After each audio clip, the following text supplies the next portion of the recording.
Hey, salut à tous, aujourd'hui on se retrouve pour une vidéo un peu spéciale puisqu'on va faire un point de vue sur Pokémon Soleil et Lune. J'ai rassemblé toutes les annonces du jeu jusqu'à présent et ensemble nous allons voir les nouveautés les plus belles, géniales ou très bof. Bref, c'est parti. Tout d'abord on a eu droit à des images d'un nouveau jeu en préparation, un jeu dont personne n'avait imaginé l'existence. Puis est arrivé le premier trailer, la première annonce en vidéo de ce fameux nouveau jeu.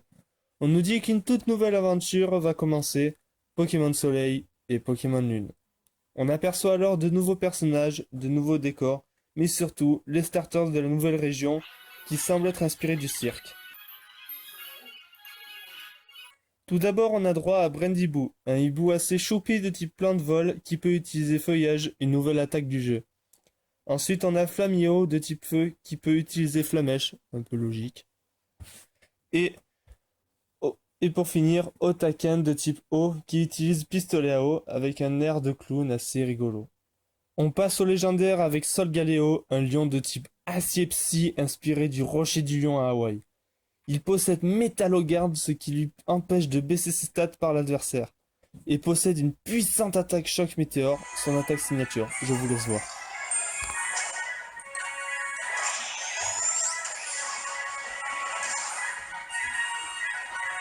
Vient le tour de Lunala, la chauve-souris de la lune de type Psy et Spectre, qui possède le talent Spectro-Bouclier, ce qui lui permet de recevoir moins de dégâts quand ses PV sont au max.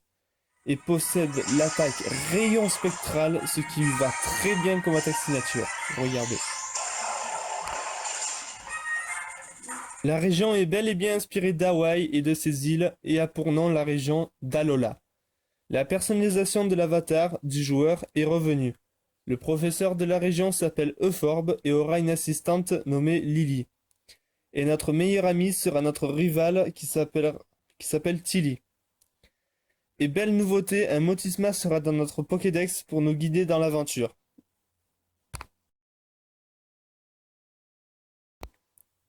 On continue avec les légendaires avec Zygarde qui possède deux nouvelles formes. La forme 10% en forme de chien qui possède deux attaques signatures. La première c'est Myria Flèche, comme on peut le voir. Et la seconde c'est Myria Vague. Mais aussi la forme parfaite de Zygarde pour rivaliser avec tous les légendaires. Il possède Sanction Suprême, son attaque signature, qui fera pas mal de dégâts, je pense, à tous les Pokémon qui osent se mesurer à lui. Comme dans tous les jeux Pokémon, on a droit à un oiseau, un rongeur et un insecte. Je vous présente Picasso de type... Ah non, je me suis trompé, pardon. Alors Picasso de type vol normal, qui peut avoir multi-coups, ce qui peut être très pratique. Puis vient le tour de Manglouton, une mangouste au sourire très expressif, de type normal. Et enfin, Larvibule de type insecte qui peut utiliser, enfin, qui a le talent essaim, ce qui lui permet de booster les attaques insectes en cas de besoin.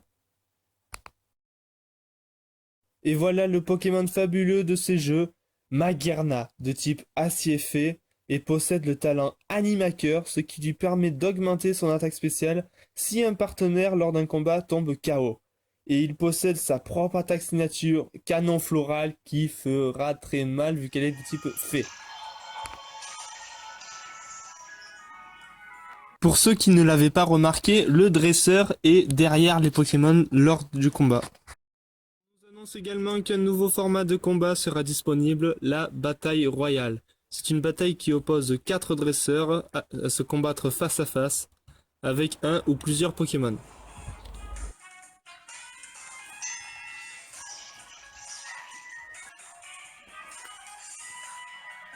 Dans le magazine Korokoro, le magazine japonais, deux autres Pokémon ont été dévoilés. Il s'agit de Dodohala, un koala assez choupi de type normal, et Rokabo, un chien de type roche, ce qui est assez différent des précédents chiens des autres versions. On continue avec le gardien de Mélémélé, notre village de départ, Tokoriko, de type électrique fée, qui franchement entre nous est super stylé. Il ressemble à un dieu totem et c'est franchement génial.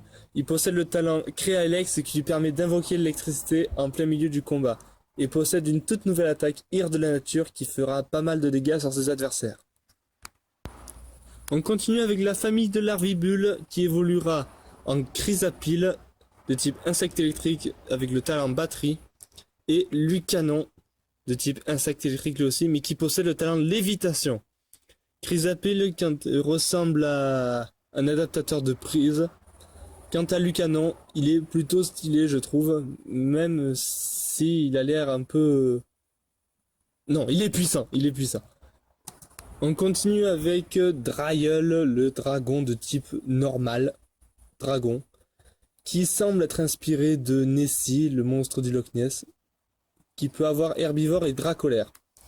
Ensuite, on a Denticryse, mon dieu, poisson de type Opsy, avec de superbes dents, qui possède le talent corps coloré, ce qui lui empêche d'être touché par les attaques de priorité.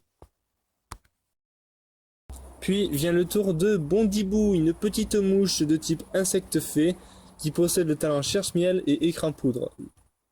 Elle est assez choupi, je trouve. Puis on a Togedemaru, une sorte de petit hérisson qui essaie encore de détrôner Pikachu, qui possède cependant le type électrique et acier. Ensuite, un Pokémon que tout le monde rêverait d'avoir en stratégie. Tritox, un Pokémon de type poison-feu, qui possède le talent corrosion, ce qui lui permet de toucher tous les Pokémon pour être tous empoisonnés. Franchement, je le verrais bien dans mon équipe celui-là. On a maintenant Sofkipou de type insecte eau qui ressemble à une trilobite et qui possède le talent escampette, ce qui lui permet de fuir quand il est à l'état sauvage. Donc il va falloir vite l'attraper si on veut pas ressentir le même effet que Abra lorsqu'il utilise téléportation à chaque fois. Ensuite, on a Crookin, une sorte de petite plante, un peu la forme d'un radis, qui possède feuilles garde et benets, de type plante. Ensuite, on a Guériland, une sorte de collier de fleurs. On dit que les habitants d'Alola se sont inspirés de ce Pokémon pour créer les colliers de fleurs qu'ils offrent à chaque passant.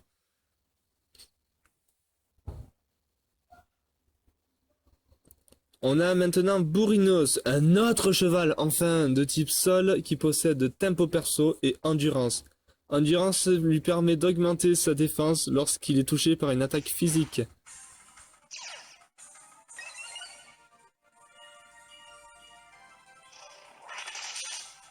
Puis vient le tour de Mimikyu, une sorte de fantôme qui possède un masque de Pikachu. Cependant, faites attention, on dit que quiconque enlèvera son masque aura une maladie très contagieuse. Il est de type spectre-fée et possède le talent fantomasque, ce qui lui sert un peu de clonage pour encaisser une attaque super efficace. Chelours, un ours de type normal combat. De nombreux panneaux sont placés dans la région d'Alola pour prévenir que ce Pokémon rôde dans les environs, parce qu'il ne contrôle pas sa force. Et l'entraînement ultime permet à vos Pokémon d'être encore plus boostés, même au-delà du niveau 100. Et voilà la plus grosse nouveauté de Pokémon Soleil et Lune. Les Pokémon que l'on connaît déjà vont posséder de nouvelles formes rien que pour la région. Et... Non mais c'est quoi ce bordel? Regardez-moi ce coup! Qu'est-ce que vous avez fait à notre Coco? Et ce type? Pourquoi il est type dragon? S'il fallait prendre un arbre tropical, autant prendre Tropius. Je comprends pas. Bref, passons.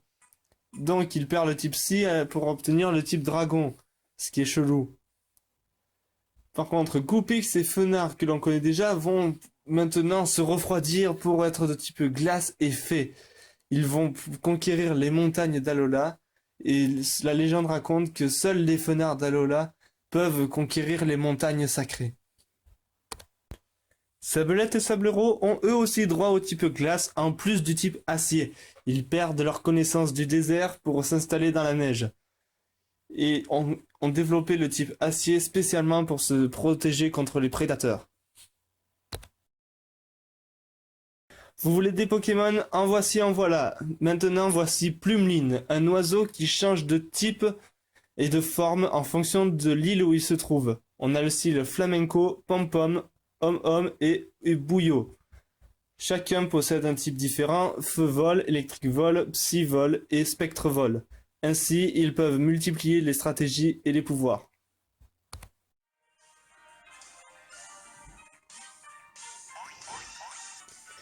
Plumine possède aussi une capacité que lui seul peut apprendre, Danseuse, ce qui permet de copier les boosts de l'adversaire, que ce soit Danse Plume, Papillot Danse, Danse Draco, Danse Lame, tout ce que vous voulez. Maintenant voici Météno, une sorte de météorite de type roche-vol qui possède le talent bouclier carcan, ce qui fait que lorsqu'il est dans cette forme, on ne peut pas lui infliger de problème de statut. Mais lorsque sa coquille se brise en dessous de 50% de ses PV, il devient un noyau qui peut changer de couleur, si on peut dire. Voici l'évolution de Manglouton Argouste. Alors lui, c'est carrément le patron de la mafia. Il est de type normal et selon le Pokédex, il peut traquer une proie tout en restant dans la même position. On continue avec Mimantis, une petite plante et menthe religieuse, et qui évolue en Floramantis de type plante. Les deux possèdent feuille garde et ont des pouvoirs assez intéressants. Et franchement, je trouve que les deux sont assez classe. Et perso, ils me font plus penser à un sécateur et Manternel. Et par-dessus le marché, Floramantis possède une nouvelle capacité, l'âme solaire, ce qui lui permet de trancher ses adversaires. L'âme solaire permet aussi, selon les informations, de débloquer des passages secrets en coupant des rochers comme Éclatroc. Voici la pré-évolution de Brunos, Tibounet, un âne de type sol. Oui, après tout, un âne a toujours rêvé de devenir un cheval. Ça va de soi. Et selon la rumeur, Alola est la seule région où on trouve encore des Tibounets. La Pokémonture, une des grosses nouveautés et l'une que j'apprécie le plus. On peut utiliser les Pokémon pour se déplacer dans des endroits secrets. Après tout, c'est un peu pareil que Megalatios et Megalatias. Mais apparemment, ces Pokémon ne sont utiles que en dehors des combats. La région d'Alola n'est pas une région comme les autres. Il va falloir effectuer un rite de passage. C'est-à-dire que pour se déplacer d'une île à une autre, il va falloir accomplir des missions qu'un capitaine de chaque île va nous proposer. On a la capitaine de type plante, le capitaine de type eau, le capitaine de type électrique et le capitaine de type feu. Chacun va nous proposer un défi à relever. Une fois que ce défi a été relevé, il va falloir affronter un Pokémon dominant à chaque épreuve qu'il nous a lancée. Le Pokémon dominant aura une sorte d'aura avec lui. Il aura donc une défense augmentée et des compagnons qu'il pourra appeler quand il veut, c'est-à-dire du renfort. Une fois que ce Pokémon dominant a été battu, il va falloir affronter le doyen de l'île, c'est-à-dire le plus fort dresseur de l'île ou le plus vieux, si je peux dire. Pectorus, le doyen de Mélémélé, qui possède, je pense que c'est lui qui possédera Tocorico. Mais attendez, ça veut dire que les champions d'arène et la ligue, c'est fini? Oh non, je veux pas, j'aimais ça. En plus du rite de passage, on a des nouvelles capacités. Pour chaque Pokémon, une capacité Z est débloquée. Enfin, chaque Pokémon, je voulais dire chaque type de Pokémon. Le type électrique, vol, dragon, eau, plante, feu, etc. Tous les types ont leur capacité Z. La capacité Z, c'est un peu comme la synergie d'un Pokémon avec son dresseur. Tout son pouvoir est dévoilé au grand jour. Des artworks des évolutions finales des starters sont peut-être dévoilés, mais certains pensent que ce sont que des fakes parmi tant d'autres. Cependant,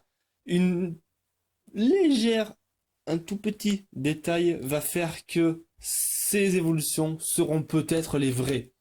On retrouve sur la fiche de l'évolution finale de Flamiaou, Barbara, la championne de type plante.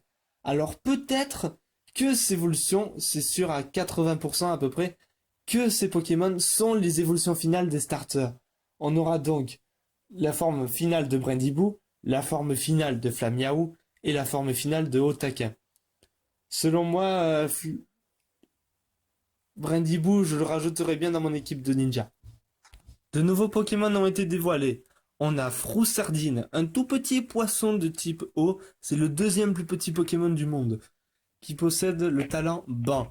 Alors tout d'abord, il a la forme solitaire qui est peut-être très fragile, mais lorsque son talent se débloque, il augmente toute sa puissance et fait appel à ses collègues pour devenir Froussardine mais version 2.0 gigantesque. Non, en réalité, il rassemble ses congénères pour faire apparaître un Pokémon gigantesque. Un poisson très féroce qui peut des attaques 2 fois plus puissantes. Il me manque les mots tellement que cette forme est trop géniale. Ensuite, on a Cocombaf, un concombre de mer de type eau qui possède le talent Expulse Organe, ce qui lui permet de blesser l'adversaire quand celui-ci tombe KO, un peu comme Boom Final de certains Pokémon. Ensuite, on a Spododo, un petit champignon de type plante fée qui possède le talent Lumi-Attirance et Pose Sport. Un Pose Sport qui peut être très pratique. Et voilà la méchante team comme dans tous les jeux Pokémon. La team Skull ou la team Crâne en français. Ce sont un peu des sortes de rebelles, des skaters, bref, enfin, ils ont des expressions un peu... Attendez. Wesh, cousin! Apocine est la demi-patronne, si je peux dire, de la Team Skull.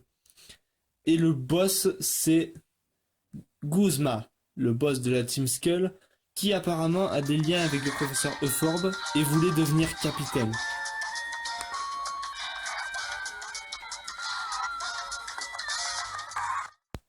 De nouvelles formes régionales sont apparues. Meowth va devenir un Meowth tout noble, très noble, et il devient un peu plus fragile. Il quitte les égouts pour s'investir dans les familles nobles et possède le type ténèbres. Ossatueur, quant à lui, devient Ossatueur de type spectre feu, inspiré des danses de feu à Hawaï. C'est trop génial, il est trop classe. Oh. Raichu, quant à lui, va se convertir au surf pour devenir un type électrique psy. Mais franchement, c'est devenu carrément Bryce the Nice, celui-là. Il possède le talent Surf Caudal, ce qui lui permet de doubler sa vitesse lorsque le champ électrifié est activé. On a ensuite Crabagar, un crabe avec des points de boxeur de type combat qui possède le talent Hypercuteur et Point de fer, ce qui va augmenter ses attaques points. On a ensuite Bakabou et son évolution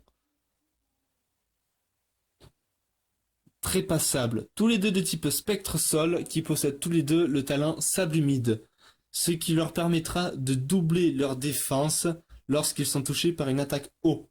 Alors faites attention les enfants, lorsque vous faites un château de sable, ça pourrait bien être un de ces Pokémon.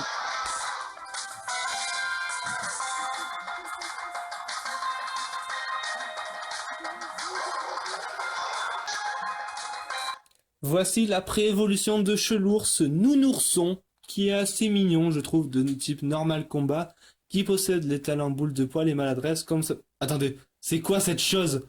Il a une étiquette dans le... Bref. Sinon, à part ça, il a l'air mignon. Maintenant, on a droit à un dragon feu, qui s'appelle Boumata, et qui a une sorte de bouche un peu bizarre. Sinon, il a l'air stylé et il possède une attaque Carapiège, une nouvelle attaque qui lui permet de déclencher un piège lorsqu'il est touché par une attaque physique. Il peut utiliser aussi Explosion. Et voilà les gens, c'est la fin de cette vidéo. Le Pokédex de Alola se remplit de plus en plus. Si la vidéo vous a plu, n'hésitez pas à mettre des pouces bleus parce que ça m'a pris vraiment du temps et j'ai adoré faire cette vidéo. En tout cas, je vous dis à bientôt et bye tout le monde!